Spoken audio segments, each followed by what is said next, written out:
Hey Retro Junkies! Before we get started, why don't you take a second to subscribe to our channel and click the bell to get notified of our latest videos. You'll feel whole afterward. Seriously.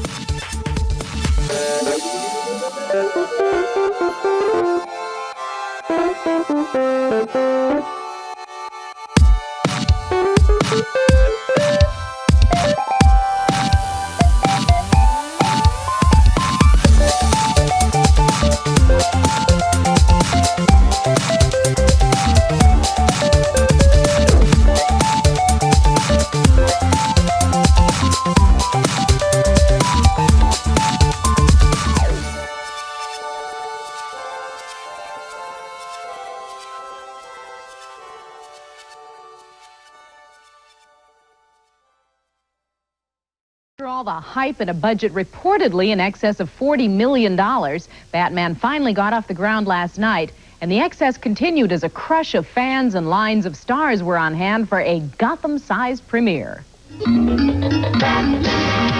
By the early 1990s, comic publishing giant DC had enjoyed a great amount of success in the motion picture genre.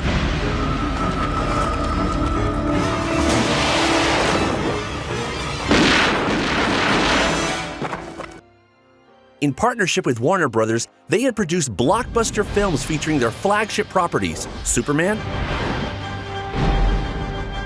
and Batman. What are you? I'm Batman. Cinemagoers were being primed for the superhero film extravaganza that we enjoy today.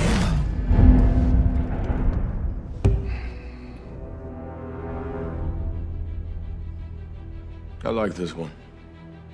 None of these facts were lost on German producer Bernd Eichinger. His company, Constantin Films, had begun to make a name for itself in the American film industry.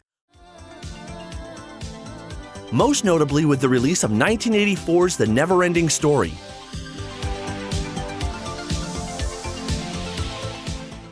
Two years after the release of that film, Eichinger approached comics giant Marvel looking to acquire the rights to some of their most popular characters.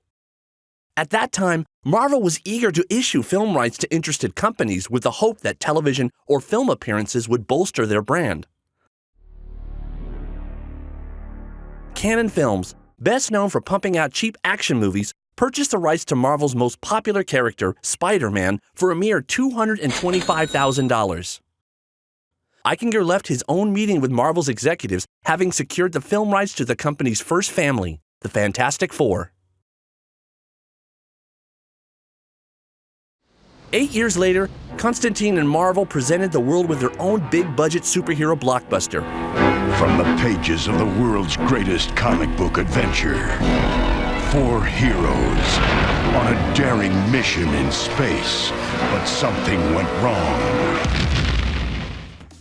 Beloved by millions and having grossed more than any superhero film to date, Eichinger's masterpiece set a new standard for the genre, placing the likes of Mr. Fantastic, The Invisible Woman, The Human Torch, and The Thing at the forefront of the movie-going public's consciousness.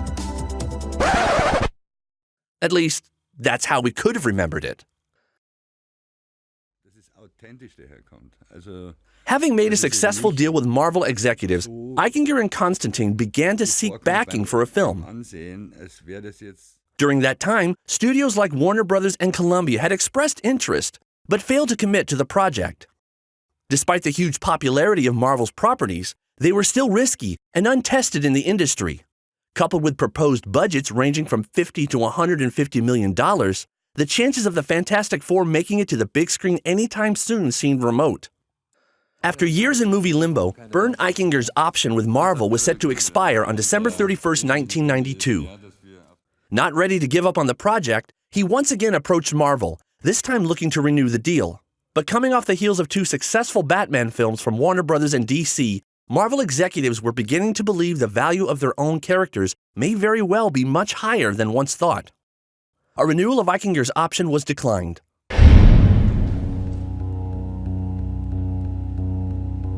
Not willing to give up, Eichinger, much like a villain in a comic book, came up with a rather sinister plan. He could potentially retain his option if he was able to get a movie into production before the deadline. This was, however, much easier said than done. With nothing at all in the pipeline, this movie would have to get going within a couple of months. Such a timeline was unheard of in mainstream Hollywood, but with the clock ticking, there was no other way.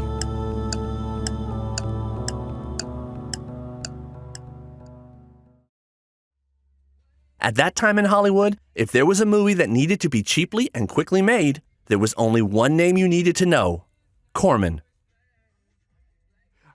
Roger Corman had spent nearly 40 years in the film industry writing, directing, and producing a wealth of low-budget affairs. Through his work, he had become known as the king of B-movies. He was the perfect fit for Bernd Eichinger's scheme. He reached out to Corman, who agreed to help with the film. Though Eichinger made him aware of the tight deadline and the reason for it, he did not go into detail regarding other aspects of his plan. Especially the fact that this film would never, ever be released. Not in theaters, not on home video. Bernd Eichinger's company was going to produce a $1 million film and then bury it forever, as though it never happened.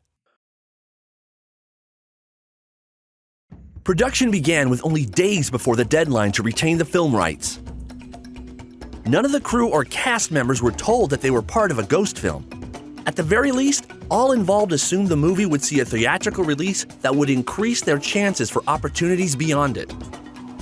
The cast included both the inexperienced and the barely known. Jay Underwood would play Johnny Storm, while the part of Johnny's sister Sue went to model Rebecca Staub. Alex Hyde White was given the role Reed Richards, whose friend Ben Grimm would be played by newcomer Michael Bailey Smith. The film's antagonist, Victor Von Doom, would be portrayed by Joseph Culp, son of actor Robert Culp. Shooting took place over a hurried and hectic 21-day period, mostly in Venice, Italy. The film's post-production would last several months, and with the budget available to them being so tiny, some of the crew chipped in funds of their own to help complete the tasks at hand. A small press tour and a trailer or two began to make the public aware of the film's existence, but rumors were already circulating that it was doomed. Despite this, the cast remained upbeat and excited.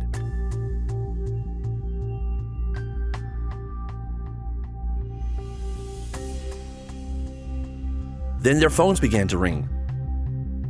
The news was grim. Tempers flared. There was a great deal of confusion and frustration. For those looking for answers, the version of the story they would receive would depend on who was telling it. No one was certain what really took place, or who knew what and when. Ultimately, it mattered very little. The time, effort, and even money that had been poured into the project by those most closely involved was for nothing. In 2005, a big-budget Fantastic Four film did indeed make its way to theaters. Bernd Eichinger was credited as a producer on the project. He had finally got what he had wanted all along. Moviegoers overwhelmingly felt it was less than fantastic. As for the original movie, it changed hands over the years, eventually ending up in the clutches of Marvel bigwig Avi Arad, who promptly burned it. Despite everything, the Roger Corman version enjoys a cult following today. Bootleg copies made their way online or were exchanged at comic book conventions. Fans embraced the film for what it was: campy, a little silly, but made with love. While the major players may pretend it doesn't exist, the cast, crew, and the fans have given it new life.